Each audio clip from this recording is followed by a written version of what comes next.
Picture this. It's February 1959. You're deep in the northern Ural Mountains of Soviet Russia. The wind is just howling and the temperature has plummeted to a bone-chilling -30 degrees Celsius. In these brutal, unforgiving conditions, a group of 9 highly experienced hikers set off on what was supposed to be a challenging but, relatively routine ski trekking expedition. But they were never seen alive again. When search teams finally reached their campsite weeks later, what they found didn't just stump the local investigators. No, it completely baffled scientists and intelligence agencies for decades to come. Okay, let's dive right into this because the details of this explainer are truly stranger than fiction. I mean, what terrifying force could have possibly struck these young hikers? We're talking about a crime scene that defies all logic. When investigators arrived, they found a tent slashed wide open, bodies frozen in the snow completely barefoot, unexplained high levels of radiation, and some victims were even missing body parts. The mountain they were on, Holet Shukl, is actually known by local indigenous tribes as Dead Mountain. So what exactly struck them? Was it a freak natural disaster, a military cover-up, or something far darker? Part 1. The Ill-Fated Expedition. Our story begins with Igor Dyatlov, a brilliant 23-year-old radio engineering student. He put together a team of 9 fellow outdoor enthusiasts, 7 men and 2 women. Now, I really want to emphasize, these were not amateurs. Every single one of them was a grade 2 hiker, highly skilled in extreme winter conditions. Their expedition to Mount Otorn officially kicked off on January 25th, and if you look at the photos recovered from their own cameras, it's just a joyous group. They're smiling, setting up camp, documenting this grand adventure in their diaries. But on February 1st, a severe storm rolled in, forcing them off course. So they made the fateful decision to pitch their camp on the exposed slopes of Holet Shukl, just to wait out the weather. They had absolutely no idea this slope would be their final resting place. By February 12th, they were supposed to send a telegram confirming they were back. It never came. By February 20th, their anxious families demanded action, and a massive rescue operation was launched. Part 2. A horrific discovery.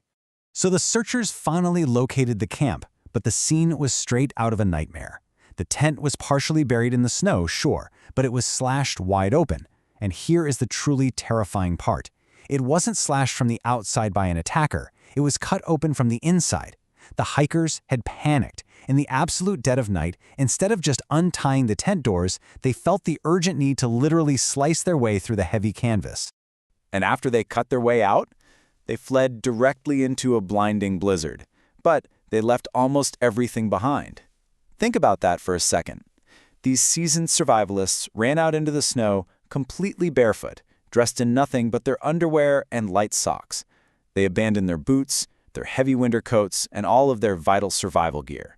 And the temperature brilliantly illustrates the absolute horror of that moment, -30 degrees Celsius. What kind of unimaginable terror could force a group of highly trained survivalists to abandon their gear and run practically naked into a -30-degree night? They knew exactly what that kind of cold would do to them, yet they chose the deadly freezing temperatures over whatever was inside or right outside that tent. The grim story really takes shape as we follow their literal footsteps away from the tent. About a mile down the slope, near a large pine tree, searchers found the first 2 bodies, shoeless, stripped down to their underwear, lying right beside the meager remains of a small, desperate fire. Then, nearby, heading back up the slope, they found Igor Dyatlov and 2 others. They were completely frozen in postures that clearly showed they were trying to crawl back up the mountain toward the tent before hypothermia finally took them. Part 3. The Bizarre Autopsy Findings. It wasn't until May, when the heavy snows began to melt, that the remaining 4 bodies were finally discovered at the bottom of a ravine, buried under 4 meters of snow. And the medical findings were, well, seemingly impossible. Now, what's really interesting here is the sheer trauma they sustained. 3 of these hikers had suffered lethal, crushing internal injuries. 1 had a fractured skull, and 2 others had completely crushed chest cavities. The medical examiner actually noted that the sheer force required to cause this kind of catastrophic skeletal damage was equivalent to a high-speed car crash. Yet, there was 0 external bruising on their skin, absolutely no soft tissue damage. How in the world do you crush a human ribcage with the force of a car crash without leaving a single bruise on the outside? And the inexplicable discoveries did not stop there. 20-year-old Lyudmila Dubinina was found missing her tongue, her eyes, part of her lips, and facial tissue. It's an incredibly gruesome detail that immediately sparked wild rumors. But even more baffling, tests run by investigators revealed that the clothing on several of the victims showed abnormally high levels of radioactive contamination. I mean, why would college hikers out in the wilderness have radioactive material on their clothes? It made absolutely no sense. So faced with missing body parts, crushed chests without bruises, and radioactive clothing, what did the authorities do? Well, in May 1959, the Soviet government just abruptly closed the investigation. They classified the files, locked them away, and offered this incredibly vague conclusion to the grieving public: the 9 hikers died due to, quote, a compelling natural force that they were unable to overcome. End of story. Case closed. Part 4. Unraveling the Theories. Naturally, decades of debate followed.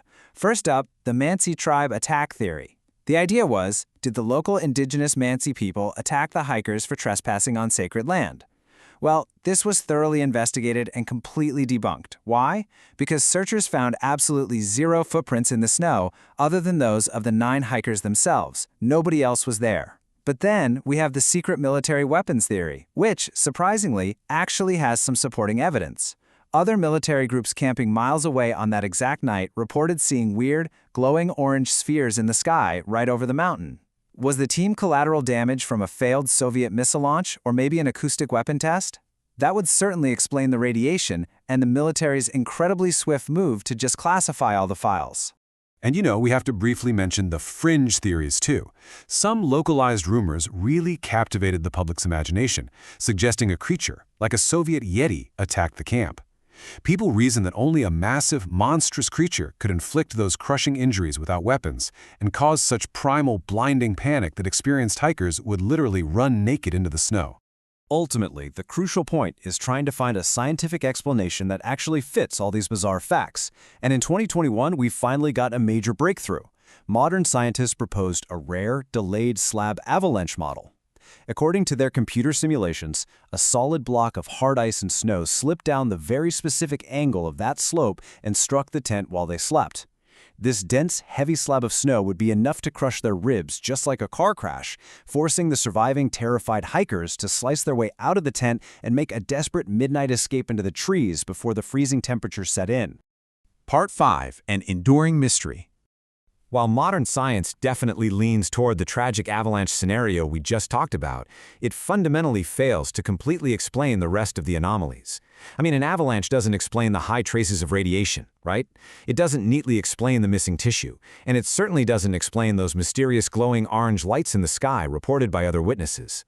More than 6 decades have passed, but the ultimate truth of what really transpired during those terrifying hours on Dead Mountain remains buried deep beneath the ice. So what do you think happened on that fateful night?